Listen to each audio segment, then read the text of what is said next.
केजरीवाल का फिर सरकार पर वार। और ये जो नाम आए हैं ये 700 के करीब नाम है और टोटल अमाउंट जो है वो करीब 6000 करोड़ है।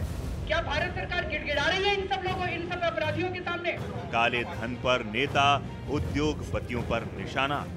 कानू टंडन का 125 करोड़ रुपया स्विस बैंकों में है। अभी जो अरविंद केजरीवाल ने और आईएसी ने ये एलिगेशंस लगाए हैं, आरोप लगाए हैं, ये बिल्कुल अनर्गल है, बिल्कुल बेकार है, निराधार है। हवाला का जो एक बहुत बड़ा मामला है, ये उन्होंने उजागर करने की कोशिश की है।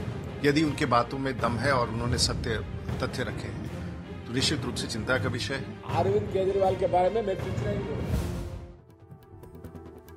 नमस्कार, मैं हूं सिकता। आज अरविंद केजरीवाल ने एक बार फिर ब्लैक मनी का पिटारा खोल दिया है। इस बार निशाने पर हैं उद्योगपति। अरविंद केजरीवाल के मुताबिक इन उद्योगपतियों के नाम स्विस बैंक खातों की लिस्ट में शामिल हैं और 700 नामों की ये लिस्ट सरकार के पास है। केजरीवाल कह रहे हैं कि इस लिस्ट में मुकेश अंबानी, अनिल अंबानी, जेट एयरवेज के नरेश गोयल जैसे बड़े नाम शामिल हैं जिनके खिलाफ सरकार कोई कार्रवाई नहीं कर रही। यही है आज चर्चा का मुद्दा। लेकिन सबसे पहले अरविंद केजरीवाल, जिन्होंने एनडीटीवी इंडिया के शरद शर्मा से खास बातचीत में कहा कि उनके लगाए आरोपों में कुछ तो दम है, इसलिए भारत सरकार ने आज चुप्पी साध रखी है। हालांकि हम आपको बता दें कि जिन उद्योगपतियों के नाम केजरीवाल ने लिए, उनकी तरफ से सफाई आज जरूर आती रही।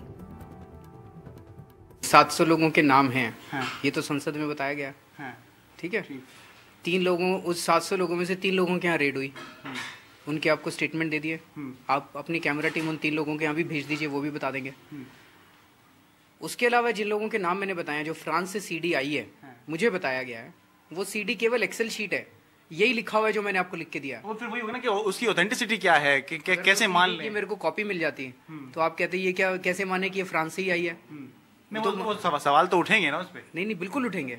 तो इसका एक तरीका ये है कि भाई जिन लोगों के नाम लिए अगर नहीं है तो देखते हैं कि वो क्या कार्रवाई करते हैं। अब जैसे पिछले हफ्ते हमने रिलायंस के ऊपर आरोप लगाए, कोई टिप्पणी नहीं आई उनकी। इश्यूज के ऊपर कुछ नहीं बोले। इसका मतलब आरोप स्टिक किए, आरोप ठीक थे। अब अगर ये अभी तक भारत सरकार का नहीं आया, कुछ भी नहीं आया जवाब, अगर ये गलत होते नाम, मैं ये देख रहा था अभी 4 बज गए हैं, 4 बज गए और 2-2.5 घंटे पहले हमने नामों का वो किया था, भारत सरकार चुप है, इसका मतलब नाम जेन्युइन है, नाम सही है। अगर अदरवाइज भारत सरकार इतना जम के टूटती हम लोगों के ऊपर, HSBC कह रही है हम जवाब नहीं देंगे, इसका मतलब नाम जेन्युइन है। नहीं, लेकिन ये सवाल इसमें ये उठ रहा है कि आप जैसे कह रहे हैं क्या सीडी है आपके पास? सीडी वीडी नहीं है मेरे पास, वो पूरी लिस्ट भी नहीं है मेरे पास। इधर उधर से एक कांग्रेसी ने कुछ नाम दिए थे और इधर उधर से मैंने अपने सोर्सेज से उनको कंफर्म किया, दैट्स इट। और लेकिन ये नाम जेन्युइन है क्योंकि सोर्सेज जेन्युइन है। और अगर नाम जेन्युइन नहीं होते, मैं यही तो कह रहा हूँ, HSBC वाले अभी कह रहे होते कि हम केजरीवाल के ऊपर मानहानि करेंगे, हम केजरीवाल को कोर्ट में घसीटेंगे, अभी तक आ चुका होता। 2.5 घंटे हो गए हैं, वो कुछ कह रहे हैं कि हम जवाब नहीं देंगे। इकोनॉमिक टाइम्स में खबर छपी थी कि HSBC ने रिलायंस से माफी मांग ली कि गलती से उनका नाम उस लिस्ट में चला गया है, माफी मांग चुके हैं वो। HSBC कौन होता है माफी मांगने वाला? और HSBC ने तो लिस्ट नहीं बनाई भाई। एक फ्रांस की कंपनी, ऐसा नहीं कि किसी ने लिस्ट बनाई थी भाई, किसी ने लिस्ट मांगी और HSBC ने नहीं बनाई है। HSBC ने तो लिस्ट ही नहीं बनाई।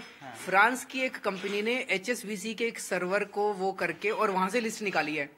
तो लिस्ट तो बनाई नहीं। HSBC कौन होता है माफी मांगने वाला? कि गलती से नाम आ गया। गलती से नाम कैसे आ गया? मुकेश अंबानी का नाम HSBC के जेनेवा के सर्वर में गलती से कैसे पहुंच गया? India's #1 news app just got even better.